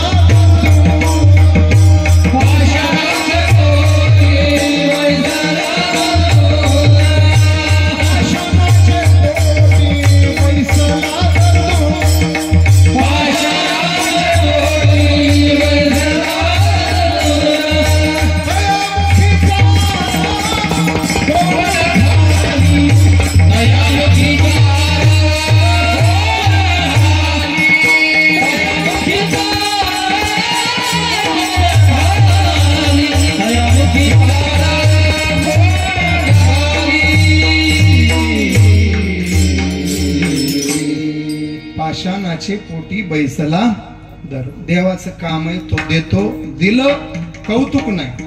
बघा दुसरे एक उदाहरण, महिला मंडळ, रामायण महाभारतात घडलेली आलेली गोष्ट. एकदा रात्रीचे 12 वाजून गेले. नारायणाला वैकुंठात जायला उशीर झाला. लक्ष्मी खवळल्या. आता घरी यायला उशीर झाल्यावर लक्ष्मी खवळणारच, ती नारायणाची असली काय आणि तुमची आमची असली काय. उशीर झाला की लक्ष्मी खवळते. खवळत नाही फक्त महाराज लोकांची, तिला माहित आहे कितीही उशीर झाला तरी पाकिट घेऊन येणार आहे, खवळायचं नाही. लक्ष्मी खवळल्या. देवा घड्याळ काय शो म्हणून बांधलंय, रात्रीचे 12 वाजून गेले, ही काय घरी यायची वेळ आहे का? खाली एखादं दुसरं घर केलं का काय? देव म्हणले लक्ष्मी काहीतरी बोलू नको, सगळ्यांना जीव घातल्याशिवाय मला घरी येता येत नाही. लक्ष्मी म्हणले आले मोठे जगाला जीव घालणारे. बायकांचा हा एक प्रॉब्लेम आहे. काय अडचण आहे बरं तुम्हाला? नवऱ्याचा पराक्रम गावाला मान्य असतो, बायकोलाच मान्य नसतो. तुम्ही बघा घरी जाऊन फक्त म्हणा मी हे केलं, मी ते केलं, मैं याव करूंगा, मैं त्याव करूंगा. बायको म्हणती गप बसा, लग्नात माझ्या हातातली सुपारी सुटली नव्हती तेव्हाच कळलंय काय काय करूंगा. आता काही सांगू, काय अडचण काय तुमची? तोंडावर बोलत्या तू. कसलीही बाई असू द्या आणि कसलाही नवरा असू द्या, बायको तोंडावर म्हणते गप बसा, तुम्हाला काही म्हणा म्हणा. कसलाही नवरा असू द्या, बायको पुढं एक वाक्य बोलतोच. सांगू का नको सांगू? कसलाही बहादर नवरा असू द्या, जीवनात एकदा तरी तो म्हणतोच गवस बाई तुझ्या, म्हणा म्हणा, गबस बाई तुझ्या. शाबास, वा. जे लेकरू म्हणलं त्याच्या घरी झालंय बघा. लेकरांना सुद्धा हे ऐकायला मिळाले, मी सांगायची गरजच नाही. विठाला लक्ष्मी म्हणले लक्ष्मी अगं जगाला जीव घालतो मी, माझं काम आहे ते. लक्ष्मी म्हणलं हे पहा, घोडा मैदान सामने ठेवू, हातच्या काकणाला आरसा कशाला, उद्याच तुम्हाला मी उपाशी जीव दाखवते. देव म्हणले जीव उपाशी दाखवायचा आणि विश्वंभर पदाचा राजीनामा घ्यायचा. लक्ष्मी म्हणले ठरलं. दुसऱ्या दिवशी देव सकाळी मृत्यू लोकात आले. लक्ष्मीनं बरोबर एक जिवंत मुंगी पकडली, करंडा घेतला. करंडा महिला मंडळ, कुंकवाचा करंडा लक्ष्मीकडे सोन्याचा होता, 22 तोळ्याचा होता. मला द्यायचे का घ्यायचे? वचनम किम दरिद्रता, माणसाकडे किमान शब्द श्रीमंती असावी. सोन्याच्या करंड्यातलं कुंकू चांदीच्या करंड्यात ठेवलं. करंडा स्वच्छ धुतला, कोरडा केला, जिवंत मुंगी करंड्यात ठेवली. करंड्याचं झाकण लावलं. तिला उपाशी ठेवायचे, अन्न मिळालं नाही पाहिजे. ती करंडा चांदीच्या डब्यात ठेवला. चांदीचा डब्बा तांब्याच्या डब्यात ठेवला. तांब्याचा डब्बा पितळी डब्यात, पितळी डब्बा स्टीलच्या डब्यात, स्टीलचा डब्बा जर्मनच्या डब्यात, जर्मनचा डब्बा लोखंड डब्यात, लोखंडी डब्बा पत्र्याच्या डब्यात, पत्र्याचा डब्बा लोखंडी पिटीत, लोखंडी पिटी लाकडी पिटीत, आणि लाकडी पिटी कपाटात. एवढं ध्यानात ठेवा. करंडा पुन्हा शोधायचा आहे आपल्याला. घराला कुलूप लावलं. लक्ष्मी देवाची वाट पाहू लागल्या. पुरणपोळ्या बनवून संध्याकाळी देव आले. बसा देवा जेवायला. देवानं हातपाय धुतले, जेवायला बसले. लक्ष्मी म्हणल्या घ्या, केशवा माधवा पुंडलिकावर दे. देव म्हणले घेतोय, काय घाई आहे तुला, नाही जेवा.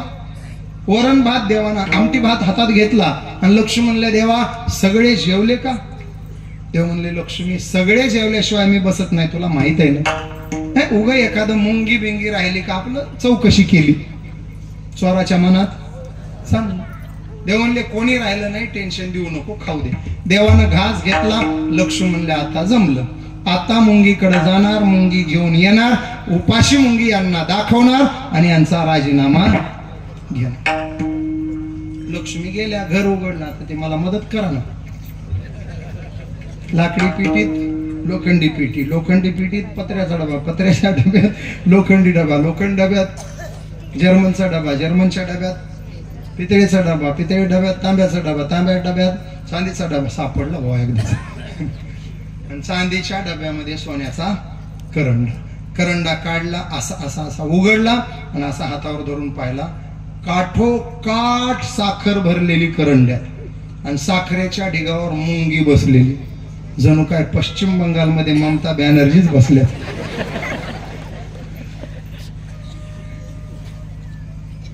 मुंगीनं हात जोडले, म्हटले आई साहेब सगळी तुमची कृपा. एरवी दिवसभर वन फिरून साखरेचा कण मिळत नव्हता, तुमची कृपा झाली, एवढी साखर मिळाली, एवढी साखर. आता मरेपर्यंत कुठल्या कारखान्याची डायरेक्टर नाही झाले तरी चालते. एकाच इलेक्शन मध्ये एवढी हल्ली. आता टेन्शन मिटलं. साखर बघून आईला चक्कर आली. तिकडे देवाना आवाज दिला लक्ष्मी. लक्ष्मी धावतच आले. जी देवा, अरे जी देवा काय, पोळी संपली, भजी संपलेत, आमटी भात संपलाय, कुठं आहे तू? देवा इथंच होते. देव म्हणले इथंच होती का भालेगावला गेली होती? काय देवा, पोळी आणायला गेली होती. आम्हाला पोळी मग इथं का विदर्भात? हो इथं होते. देव म्हणले इथंच होती का मुंगीकडे गेली होती? मुंगीकडे म्हणले असता आईस्क्रीमच झाली. आई म्हणले दे देवा ते मुंगीचं तुम्हाला कसं कळलं? देव म्हणले वेडी, कळलं नसतं तर करंडाभर साखर दिली असती काय? दृष्टांत माझा संपला. उपाशी ठेवायचं ठरवलं लक्ष्मीनं. त्या जीवाला सुद्धा जो जीव घालतो त्याला देव असं म्हणतात. विठाला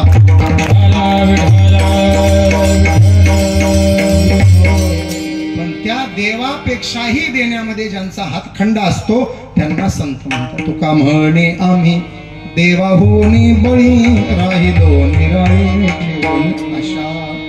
मास तुकोबार आहे. संतांच्या त्या औदार्याचं, संतांच्या दातृत्वाचं, संतांच्या त्या देण्याचं कौतुक करतात.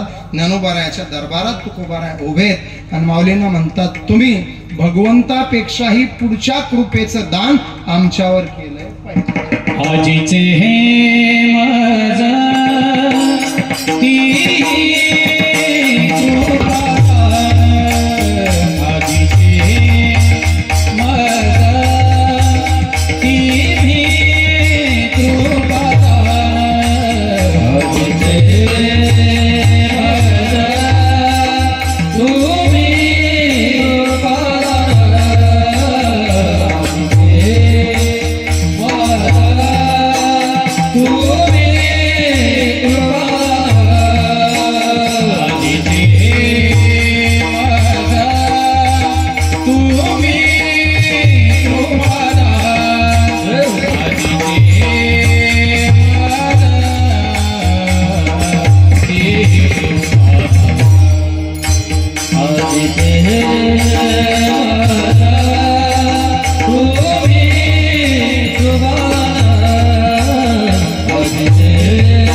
महाराजीचे हे मज तुम्ही कृपादान.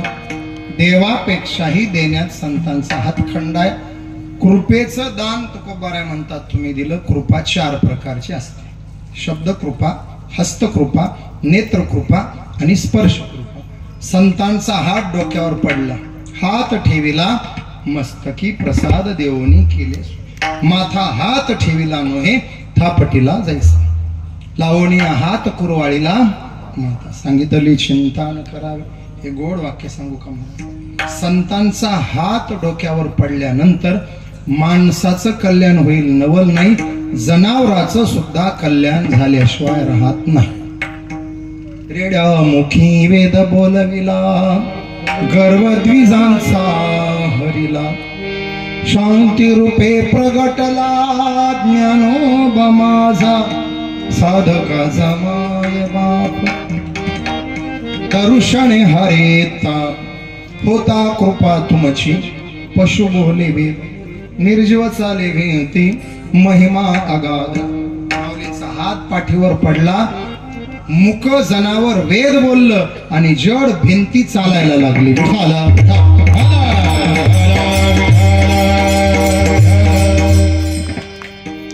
नामदेवरायाच्या कृपेत वाढलेलं जनाबाईचं जीवन बघा.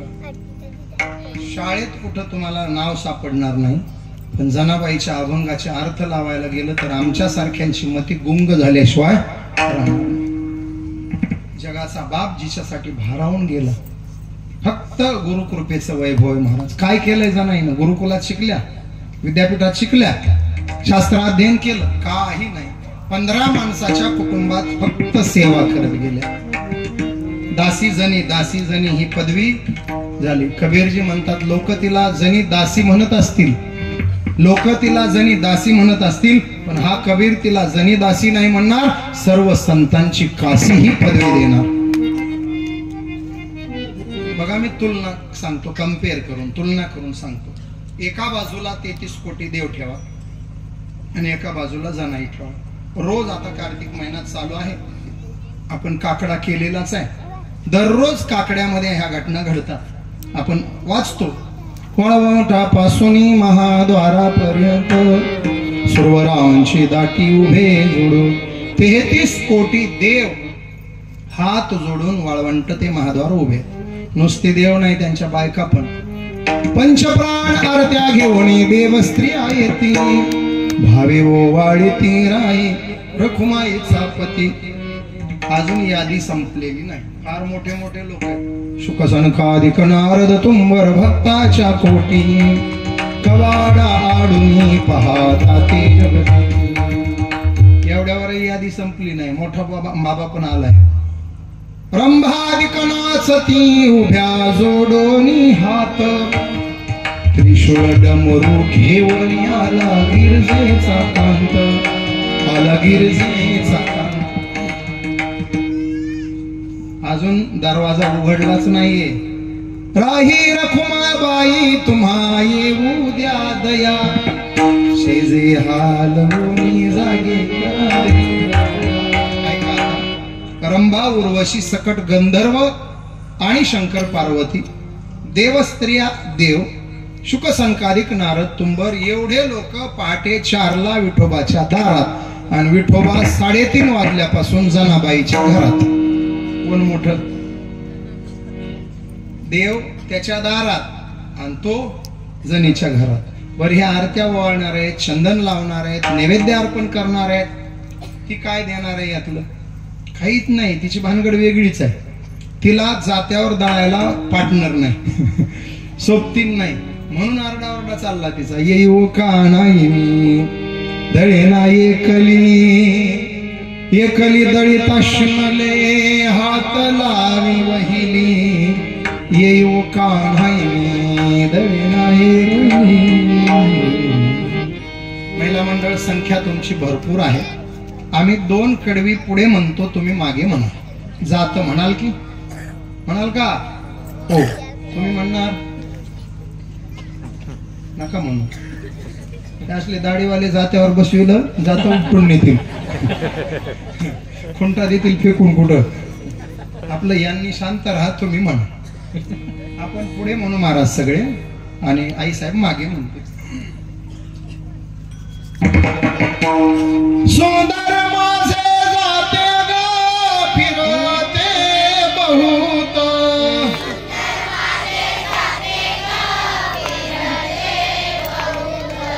सुंदर माझे जाते ग फिरते बहुत,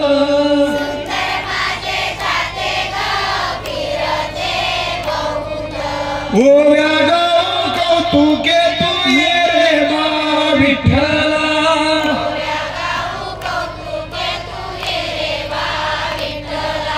सासू आणि सासरा धीर तो तिसरा,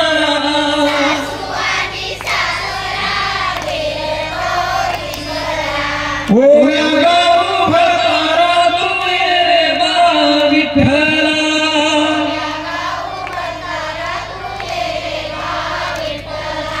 ये रे बा विठ्ठला,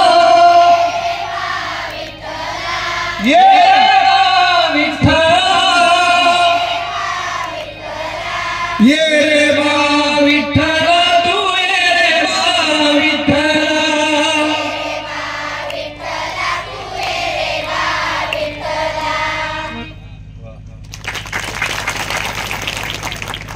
किमान ज्यांच्या घरचे आले त्यांनी तर वाजव. आनंद वाटत तुम्हाला देऊच का? जात नाही, एक दुसरं भजन देतो बघा, म्हणूयात आपण. आम्ही पुढे, तुम्ही मागे, आई साहेब तुमच्या मागे, ताकद लावून म्हणायचं. प्रभू रामचंद्रांचा जयघोष करायचा आहे बघा. जमेल जमेल, सोपं म्हणतो.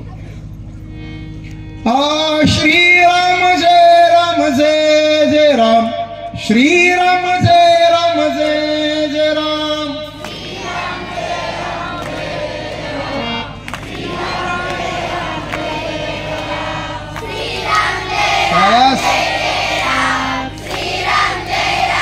श्रीराम जय राम जय जय राम,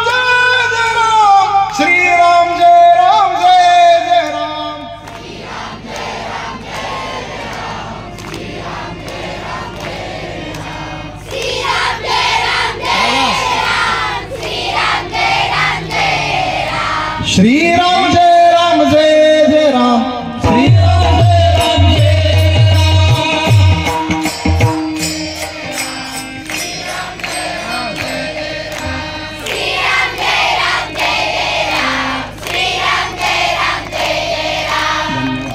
तुमचाही खूप चांगला होता, मोठाही होता, काही तक्रार नाही, पण गोड त्यांचाच होता.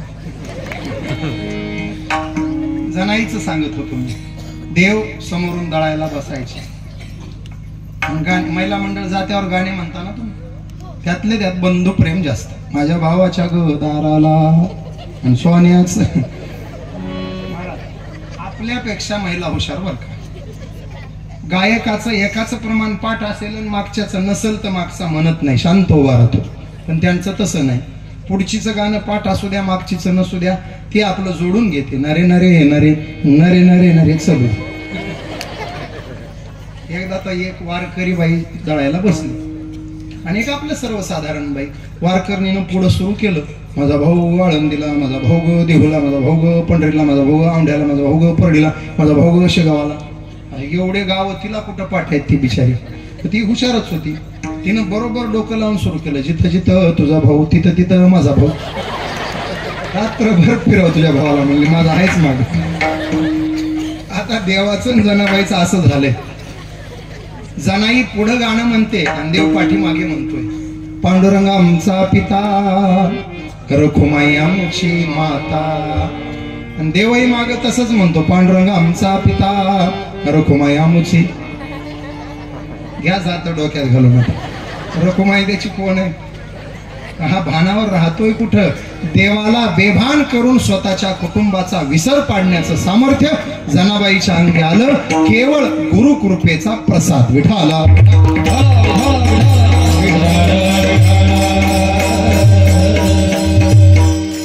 काही नाही महाराज, फक्त ही कृपा आहे. नामदेवरायाच्या नेत्र कृपेखाली वाढलेलं जीवन आहे.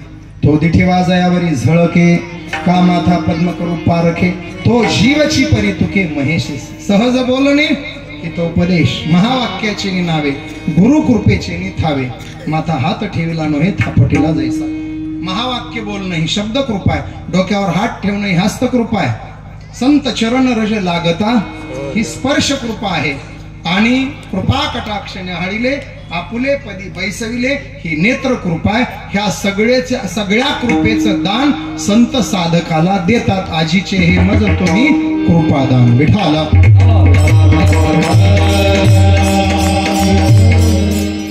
कृपेनं परिपूर्ण झालेलं जीवन असू द्या, देव त्याची उष्टी बोर खाणार आहे. कृपेनं परिपूर्ण झालेलं जीवन असू द्या, देव त्याची कोरडी पोहे खाणार आहे. कृपेनं परिपूर्ण झालेलं जीवन असू द्या, देव तिचं भाजीपान मागून घेणार आहे. कृपेनं परिपूर्ण झालेलं जीवन असू द्या, देव त्याचा सारथी होणार आहे. उंच नीच काही नेणे भगवंत सगळा अभंग वाचा. देव बूट पॉलिश करायला येणार आहे, देव मळा खुरपायला येणार आहे, देव दागिने घडवायला येणार आहे, देव मेलेली जनावरं ओढायला मदत करणार आहे. फक्त तुमचं जीवन संत गुरु कृपांकित असलं पाहिजे.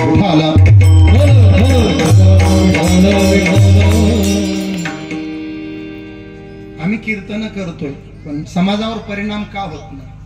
अजून आमच्यावर तशी कृपा झालेली नाही. नाहीतर आमच्यावर कृपा असती तर आमच्या एकाच कीर्तनाचा परिणाम समाजावर नक्की झाला. हजारो कीर्तन करून आम्हीही सुधारलो नाही, समाजही सुधारला नाही, कारण आम्ही अजून घडलो नाही.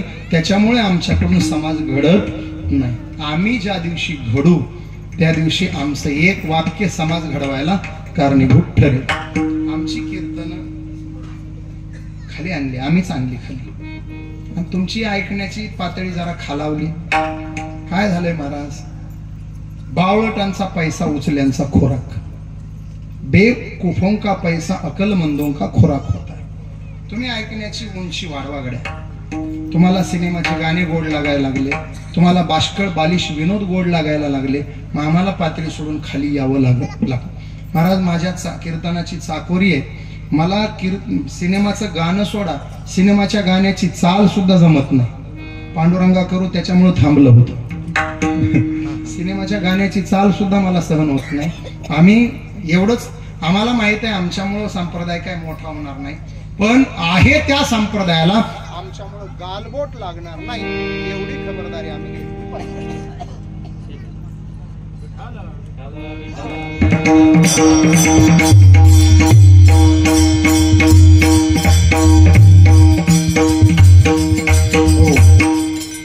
आमच्या कीर्तनाच्या मर्यादा आम्हाला कळल्या पाहिजे. भक्ती ज्ञानाविरहित इतरा गोष्टी न कराव्या, प्रेम भरे वैराग्याच्या युक्ती विवराव्या, जेणेकरून मूर्ती ठसावे अंतरी श्रीहरीची, आयसी कीर्तन मर्यादा आहे संतांच्या. नाही तर कीर्तन ही उंची काय महाराज? रंग भरे कीर्तनात प्रेमे हरिदासनाच. तेथे असे तुम्हाला कीर्तनाची पावर आणि ताकद 2 मिनिटात दाखवून देतो.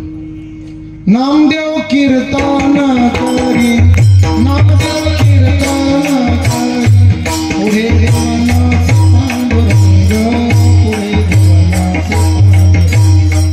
नामदेव कीर्तन करी, नामदेव कीर्तन करी, नामदेव कीर्तन करी, पुढे देवानाच पांडुरंग, पुढे देवानाच पांडुरंग.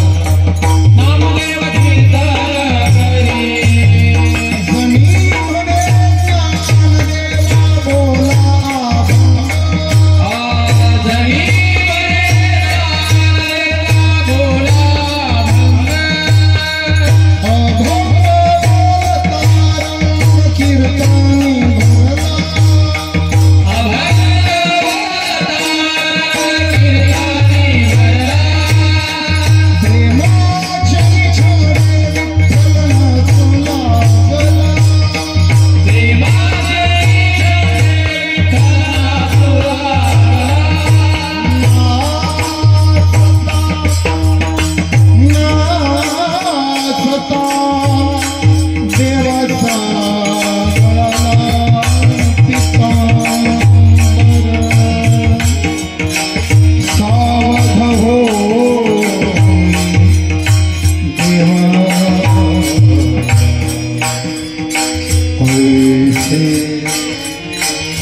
संपणार आहे. एकदा मनाभावातून भजन झालं पाहिजे. दोन्ही हात वर करा. आम्ही पुढे म्हणतो तसं मागे म्हणा सगळ्यांना.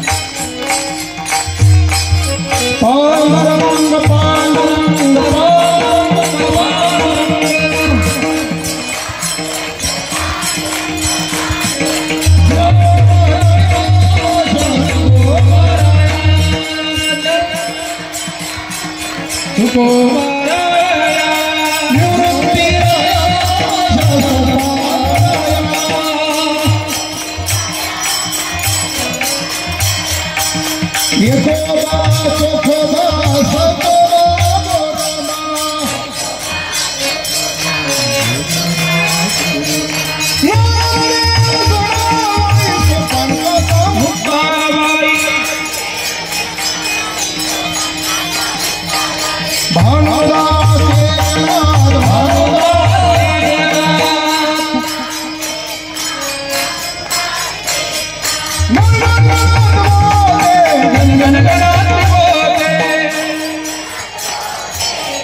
नाचता नाचता देवाचा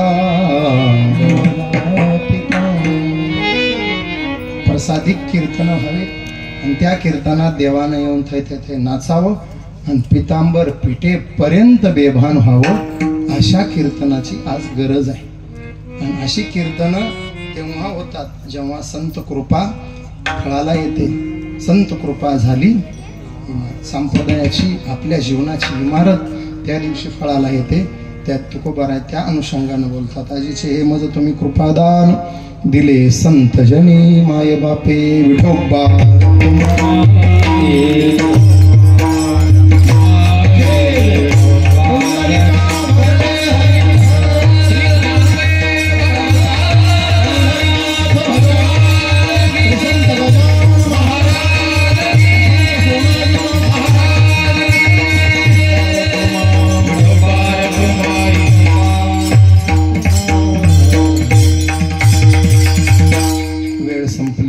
संपलंय. सर्व भाविकांना कोटी कोटी धन्यवाद. पांडुरंग संस्थान, सोनाजी महाराज संस्थान, सर्व विश्वस्त मंडळ पदाधिकारी आणि गावकरी मंडळी सर्वांना कोटी कोटी धन्यवाद. जाता जाता आमचं सामाजिक काम म्हणून सांगणं गरजेचं आहे. 20 तारखेला लोकशाहीचा उत्सव महाराष्ट्रात साजरा होतो आहे.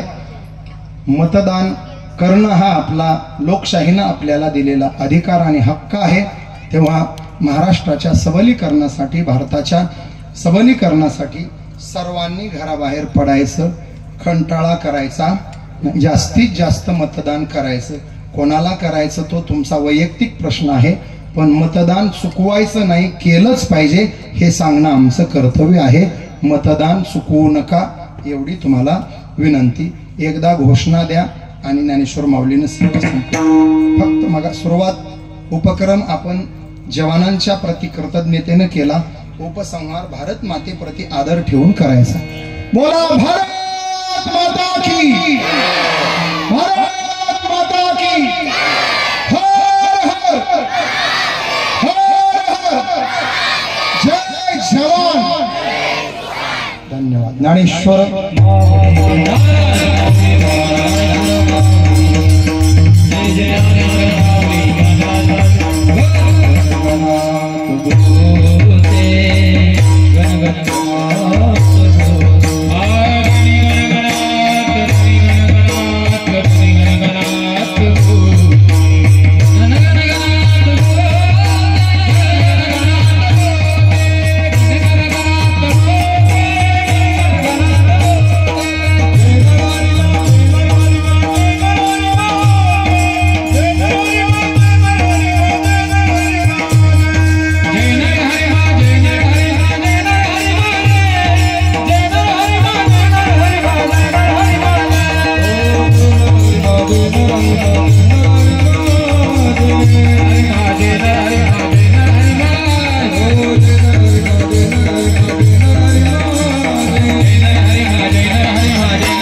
भाविकांचा, ज्या भाविकांना दम्याचा आजार आहे त्यांच्यासाठी रामबाण औषध घेऊन आलोय.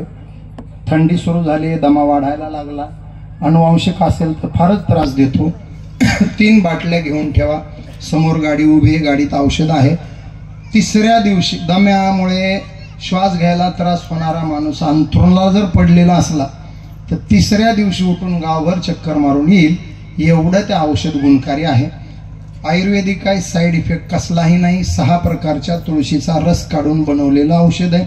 मी स्वतः कंपनीत जाऊन माझ्या डोळ्यासमोर औषध बनताना पाहिलेलं आहे. आत्तापर्यंत हजारो लोकांना दिलंय. दररोज किमान 5 बाटल्या मला पोस्टानं पाठवाव्या लागतात. एवढा महाराष्ट्रात त्या औषधाचा प्रसार माझ्याकडून झालेला आहे. ज्याला दम आहे त्यानं 3 बाटल्या घेऊन टाका. 200 रुपयाला बाटली आहे. घेण्याची पद्धत, सकाळी उपाशी पोटी अर्धा ग्लास पाण्यात औषधाचे 3 थेंब टाका, पाणी हलवा, प्या.